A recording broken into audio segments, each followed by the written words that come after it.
Con Emiliano, bueno, Emiliano Jacobiti, digamos, es popular, conocido, objetado, vitoreado por actividad universitaria, sí, política universitaria. Vengo de la universidad, sí.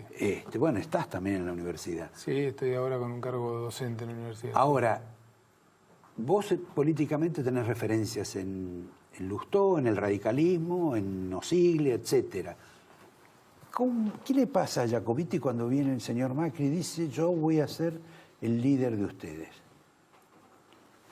Nada, en particular, creo que eso es no haber entendido el mensaje de la sociedad cuando votó. Yo creo que lo que votó la sociedad con el 40% fue el mandato de que quería que exista una fuerza alternativa fuerte en la Argentina. No votó a alguien en particular, ¿no? Me parece que lo que se discutía en la primera vuelta, después de la PASO, tan contundente a favor de Alberto Fernández, era si en la Argentina iba a haber otra vez una atomización de la oposición o iba a existir todavía una fuerza política que tenga la capacidad de garantizar la alternancia. Y eso también implica garantizar el control sobre quién gobierna. Bueno, ahora nosotros tenemos la responsabilidad... ¿Vos le sacás el nombre y apellido, digamos? Sí, porque creo que no lo tiene, porque... Eso también valdría para Alberto Fernández. Por supuesto. Me parece que tampoco lo tiene. Nosotros, en la Argentina, lo que se votaron fueron frentes políticos. Y frentes políticos que tienen... que ninguno tiene la concentración política en ninguno de los dos casos. En el caso de la oposición, porque la componen muchos partidos. En el caso de lo que es ahora el oficialismo, es un frente político que unió vertientes que estaban separadas, ¿no? El Frente para la Victoria, el Frente Renovador. Pero en ese plano, digamos, la personalidad o el poder de Cristina de Kirchner, digamos, no está demasiado cuestionado. Ella tiene la mayor parte de la torta. Bueno, es que ella representa un colectivo político muy grande dentro del Frente para la Victoria. Y no es lo mismo con Macri. Es lo mismo con Macri. Macri perdió una elección, la gente no lo revalidó para que otra vez vuelva a tener el mismo lugar para el que se presentó. Cristina se presentó como candidata a vicepresidenta y la gente la validó para ese lugar. Macri no se presentó a elecciones como líder de la oposición. Igual creo que Macri está en su derecho de disputarlo eso. Lo que Juntos por el Cambio tiene que definir son reglas para cómo saldar diferencias. Me parece que si lo hubiésemos hecho en su momento, posiblemente la historia hoy hubiese sido otra.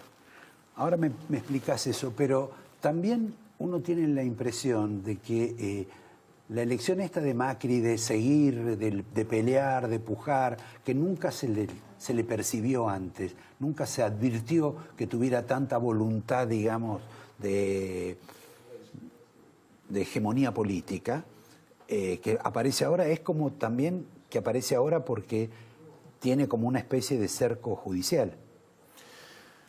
Mira, yo creo que en la Argentina todos los que quisieron aplicar esa hegemonía política se equivocaron. Le pasó al kirchnerismo, cuando creyó que con el vamos por todo tenía la solución, empezó a derrapar. Le pasó también a Cambiemos en el 2017, cuando creyó que no tenía que ampliarse y que discutían los gobiernos que venían después y después y después. También empezó a cerrarse y a tomar decisiones equivocadas. Para mí nadie que entienda que tiene el poder por sí solo en la Argentina va a poder llevar adelante las transformaciones que tiene que llevar la Argentina porque son gigantescas. Por eso nosotros, en el 2017 incluso decíamos, no es momento para apoyarnos en la grieta, porque la grieta nos va a dividir y nosotros lo que necesitamos es unir a los argentinos, porque nosotros necesitamos una fuerza política muy grande que esté dispuesta a dialogar con el resto, con todos los que estén dispuestos a dialogar, aislar a los que quieran seguir en una posición obstruccionista en ese momento para discutir los problemas que tenía la Argentina.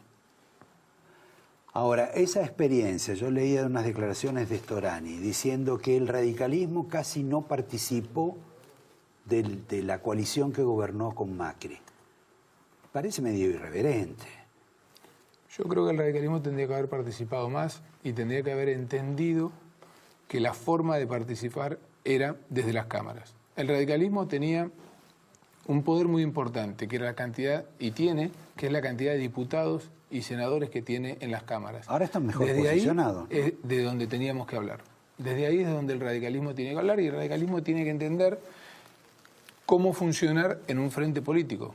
Para eso, lo que tenemos que reclamar son reglas. Nosotros ahora en la oposición vamos a tener que entender que las cosas hay que manejarlas de otra manera, porque incluso esto no es una empresa, esto no es un grupo económico. Las decisiones, la diferencia de cuando son en lo privado y en lo público, es que en lo público las tenés que consensuar. ¿Por qué? Porque necesitas a todos de acuerdo para llevarlas adelante. Bueno, eso es lo que va a mantener unidos a Juntos por el Cambio. Creo que el mandato de ese 40% es manténganse unidos, porque nosotros necesitamos que ustedes estén ahí para que el que gobierna no se vuelva a tentar con el vamos por todo, y para que, si eso es así, haya una fuerza política que pueda ofrecerle a la sociedad la alternancia. Ahora, en ese plano, Macri para vos no interpreta ese liderazgo. ¿Quién lo interpreta? No, yo no digo que Macri no lo interprete él en persona. Y no quiero personificarlo porque me parece que está en todo su derecho de pelear, por ese liderazgo. Lo que yo digo es, no es el momento hoy de discutir un liderazgo. Es el momento hoy de discutir cómo hacer para institucionalizar este frente político que tiene una nueva realidad, que ahora es oposición, y que cuando sos oposición es más difícil mantenerte junto, porque primero, porque no hay una fuerza mayoritaria que te ordene, y segundo, porque posiblemente tengas una fuerza enfrente que intente dividirte. ¿Dividirte o captar? Bueno, para captarte tiene que dividirte. Solamente el diálogo político entre las fuerzas que integramos Juntos por el Cambio va a hacer que eso no pase. Y no solo las que integramos Juntos por el Cambio, yo creo que desde Juntos por el Cambio tenemos que intentar sumar a otras fuerzas políticas, como por ejemplo el socialismo.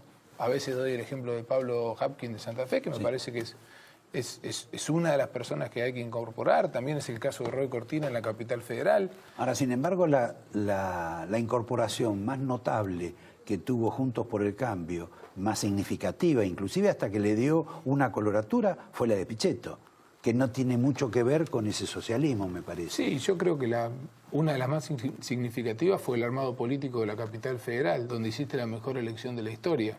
Bueno, ¿por qué? yo, porque incorporaste a Martín Lustó. Disponiendo de la municipalidad, también hago la mejor elección de la historia. Sí, disponiendo de la nación no lo pudiste hacer.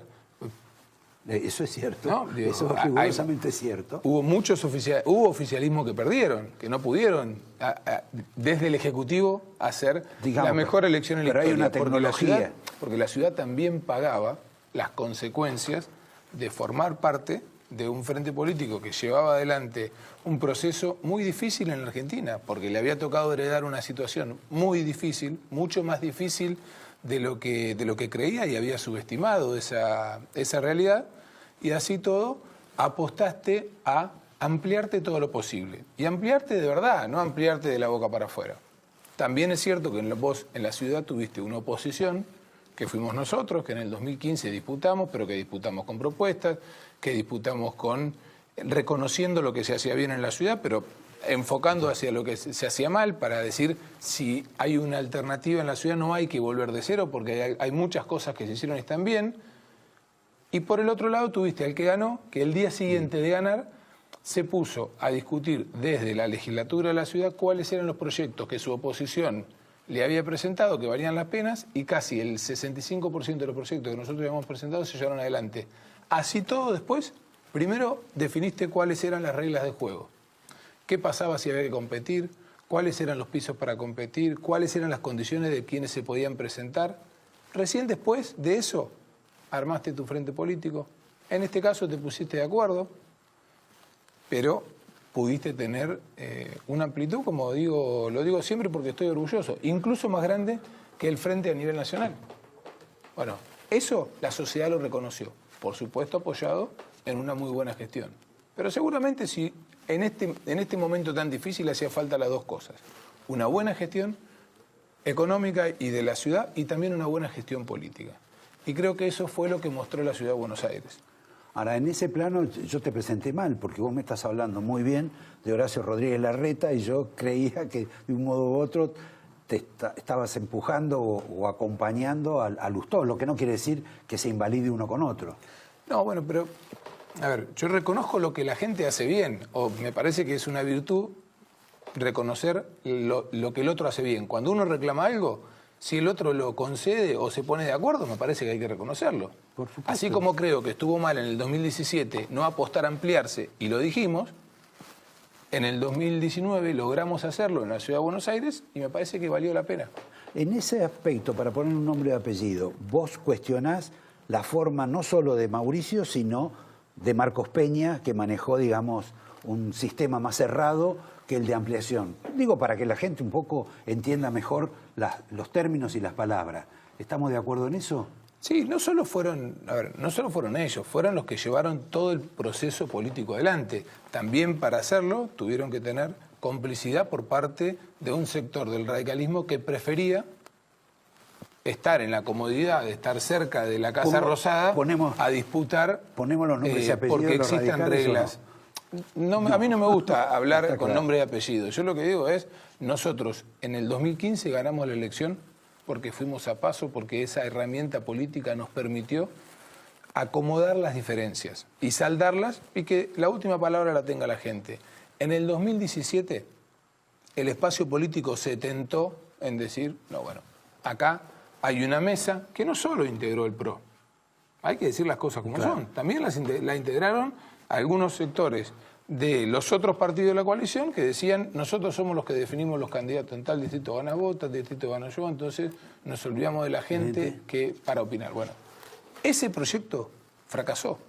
Después me parece que la convención que tuvimos nosotros en Parque Norte, la impronta que le puso Alfredo Cornejo desde la presidencia del partido, que marcó diferencias en cuanto a los ajustes de tarifas, marcó diferencias en cuanto a que había que ampliarse sí o sí, que había que tener una fuerza política más grande para poder hacer frente a los problemas que tenía la Argentina. Me parece que logramos una mejor estrategia política. Así todo no bastó, a nosotros nos hubiese gustado, y lo planteamos, que haya paso para elegir la candidatura a presidente. ¿Por qué? Porque nos parecía que eso de que al presidente no se le puede hacer una paso no está bien. Hay un montón de ejemplos en el mundo y en el continente donde a muchos presidentes que están en el ejercicio se les hace una paso, y si tu liderazgo está avalado por la gente, eso en todo caso te moviliza, entonces, en todo caso te suma a otros que piensan distinto. Bueno, en este caso me parece que esas son las cosas que tenemos que saldar de acá para adelante para que Juntos por el Cambio termine siendo lo que la Argentina necesita, una fuerza política que colabore con el que gobierna, pero que también controle. ¿Por qué? Porque los desafíos son gigantescos y yo soy de los que creen que no alcanza con un Consejo Económico y Social, porque muchas veces las corporaciones... Alcanza por lo menos para esta noche, porque bueno, si no nos echan. ¿Te hiciste merecedor a un reloj? ¿Te hiciste un merecedor? Muchísimas gracias. De la casa? Ya es un premio. Te doy el angelito además. Y mientras te despido, vos vas a ir al Banco Ciudad ahora como director. No, yo soy diputado. Voy a asumir mi banca como diputado, entré de diputado. Se me frustró la pregunta sobre el nuevo titular del Banco Ciudad, que es el señor Laje, que era el enlace con Carrió. Quería saber cómo estaba el mundo de la tibetización. Guillermo es uno de los que trabaja con nosotros en el equipo de Martín. Puede ser eso una posibilidad, como no, seguramente le sobra capacidad y currículum para hacerla, pero va a haber que convencerlo para que agarre. Así que lo veo todavía muy verde. Bueno, te agradezco, Emiliano, a ustedes también. Me pasé de tiempo. Lo repararé el próximo programa, donde seguramente me pasaré todavía unos minutos más. Gracias, buenas noches, gracias a vos. Muchas gracias.